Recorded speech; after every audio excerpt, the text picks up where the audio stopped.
let's say you had a sun conure.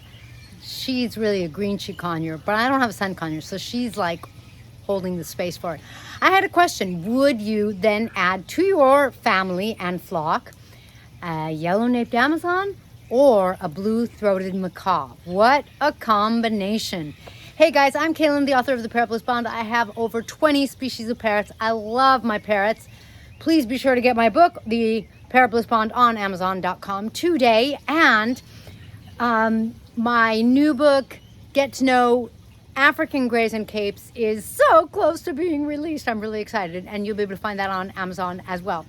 If you're used to my birds walking out of the scene and no longer being in the scene, and if you know that I can't be inside my house for my videos because it's noisy, because I have more than 20 species, then you're used to hanging out. Thank you guys for being here. I appreciate it. I love it. Thanks for spending your time with me. Now, let's talk about those 3 species and what the lifestyle difference would be for them.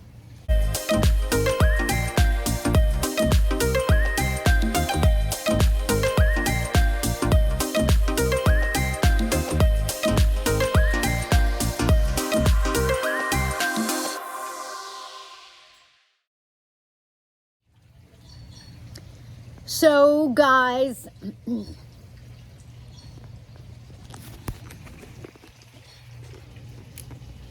all right, so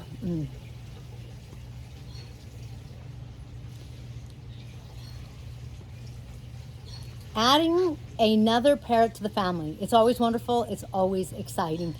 And there's always some of the, you better do your research because it's going to be a mystery anyway, but you should be as prepared as you can to pick the right parrot that's going to fit your lifestyle.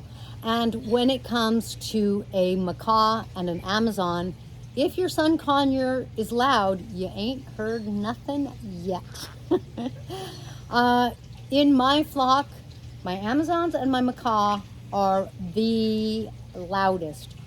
I think followed neck and neck by my hawk-headed parrot and my caiques.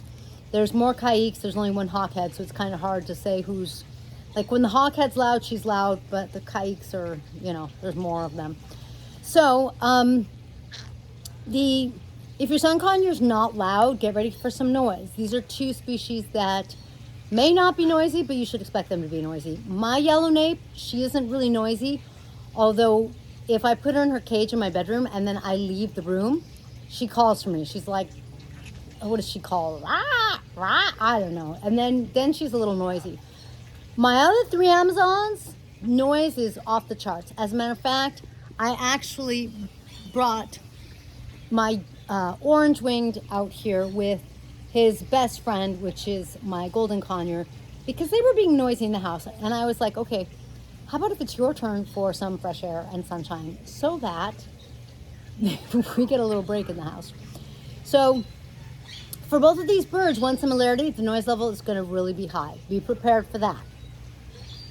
I recommend having an outdoor aviary or a room that you can put them in when they're being loud. And generally speaking, especially with Amazons, they're going to be loud in the morning, they're going to be loud in the evening. It's like greeting the day, saying goodbye to the day.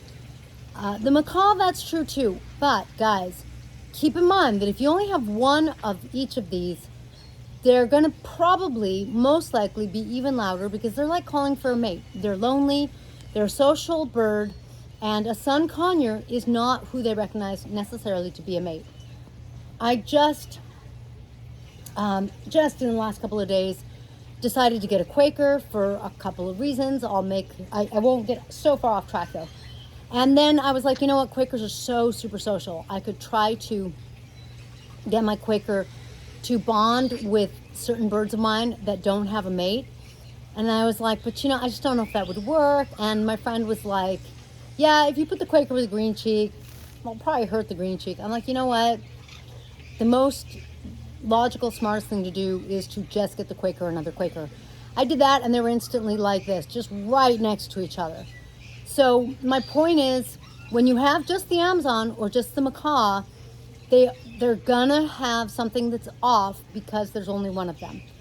They're gonna look to you to be the mate, and the flock They might bond with the sun conure. They probably will to some extent, but it's never quite the same. It's just like, for most of us, we have a family, we have some sort of mate that is another human that we are romantically involved with, and having a dog, because dogs are man's best friend, isn't gonna cut it.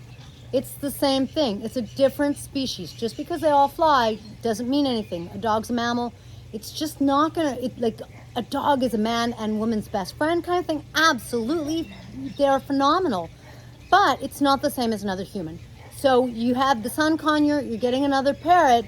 It is a different species. So keep in mind that one challenge is both of these species are loud, and if they're by themselves because the sun conure doesn't fully fit the bill and you don't either, then chances are, especially while they're young and stuff, they're gonna be loud. So if you're prepared for that, you're okay with that. The macaw is a species that I'm not gonna say they're prone to plucking, but they can be pluckers when something is off. And so sometimes just having another one of their species keeps them from plucking. My avian vet, she breeds golden conures, and she has a golden conure, and she was like, yeah, I might have to get him a friend because he started to pluck. It's just like, in the bird world, that's common knowledge. You know, parrots, they really need that companion. Now, on to some more lifestyle differences between the blue-throated macaw and the yellow-naped Amazon. If you want more of the prolific talker, you want the Amazon. Amazons, they pick up words, they whistle, they sing. Not every Amazon does. Do all of them or some of them? You know, it's very much just that individual bird. But Amazons are known for talking, and they're fairly clear talkers. Now, macaws, they can also talk, but their vocabulary is not gonna have the likelihood of being quite as big as the Amazon, and they're not going to be as clear of a talker as the Amazon, and the Amazon is not as clear as an African gray by any means. Cockatoos are also up there. I don't know where to place them exactly, but so your Amazons, you know, African gray, Amazon, and the macaw is going to be lower. Also, you know, did I already say macaws just aren't going to take on as many vocabulary words? The Amazon's going to learn more words. I've never seen a bird not understand the context. Like, they don't just sit there and rattle words off, parrot words. Whether you have an Amazon or a macaw, my experience is they understand the context. They really do. It's kind of really cool. So one big lifestyle difference is the talking. The next, I think, really significant lifestyle difference, and that is space. I feel like my house is large enough for my parrots, my Amazons. They are in a room that is, how big is that room? It's a fair size. I'm gonna say 50 feet across, 20 feet wide, I don't know. And my birds also can have and use this space. This space is pretty nice and big. I feel like I just have enough space for my macaw. It's not really big enough for her, but it's fine. It works. I have enough space for my Amazons. In other words, if your house is small, maybe the Amazon's a better idea.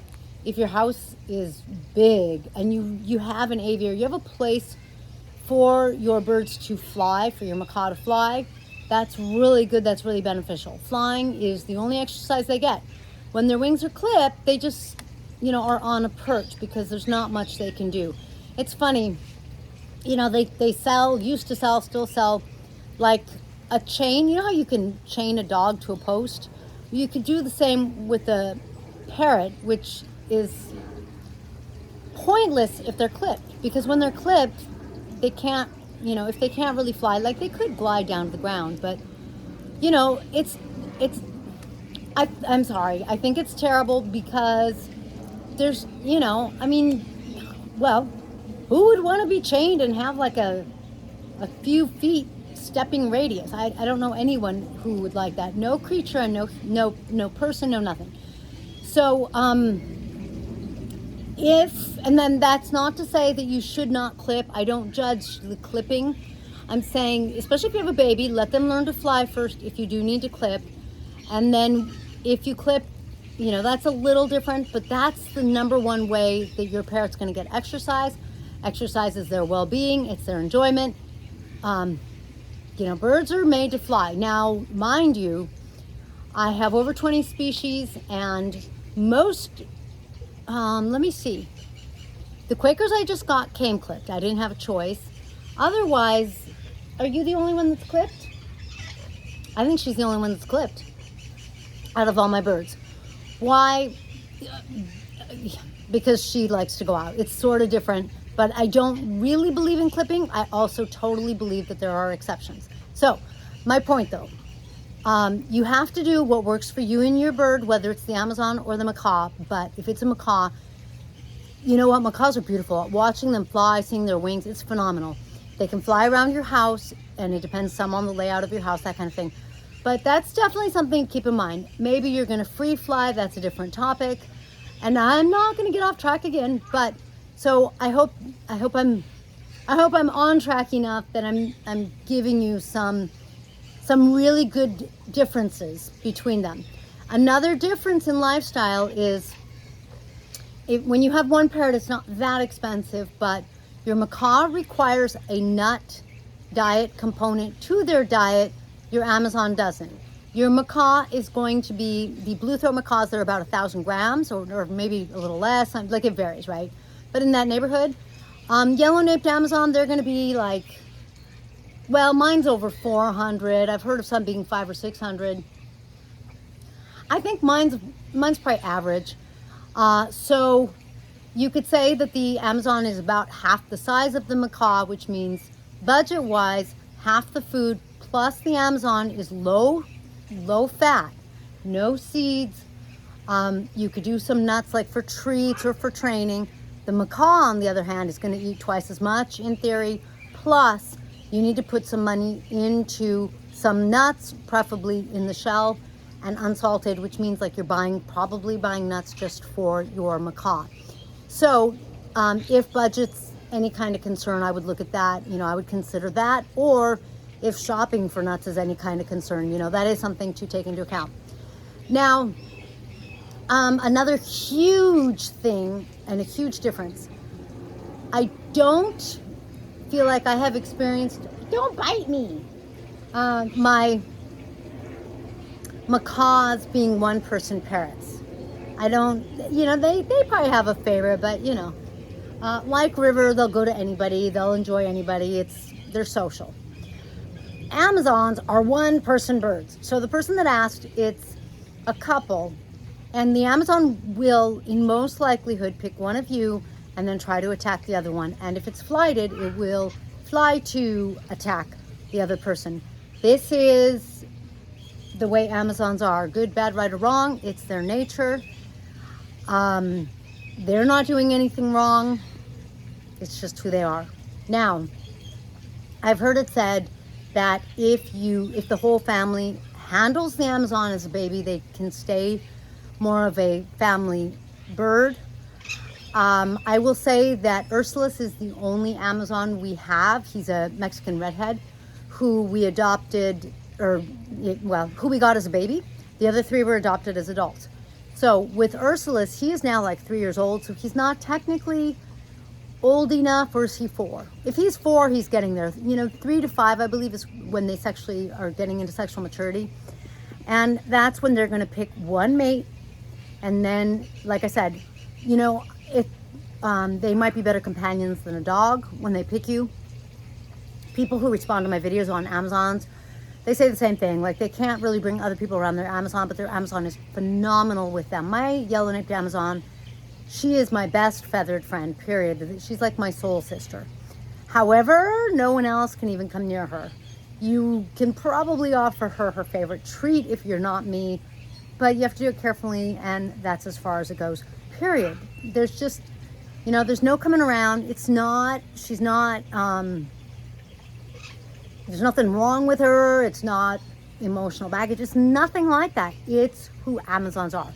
So if that's what you do, be prepared. Like if the Sun Conure already prefers one person, maybe the Amazon will prefer the other, and you guys will kind of each have one. That would be perfect. If you get the macaw, who knows? Maybe they'll befriend the Sun Conure. Maybe everyone will just be an equal flock member. You know, some of it is how they're raised. Some of it is the temperament that just goes in their family tree kind of thing, because some of that does, just like in the genes, you know, some of it gets passed down from the parents. Some of it is who's in their flock, what their experiences have been, and some of it is just plain old their own individual personality. So you have a couple major things: the fact that the Amazon is a one-person bird, the fact that the macaw, I'm like looking at my macaw and my Amazon, they're in the house. The fact that the macaw needs more space, the fact that the macaw, you know, the macaw is louder, but the Amazon's more consistent in the screaming department, in my experience. The Amazon doesn't need as much space, but no seeds, just some treats. The best treats for an Amazon are like carrot chips or beet chips with no sugar, no salt. The macaw does also require that nut budget, and then the talking ability. So keep those things in mind as you choose what you're going to do for your lifestyle.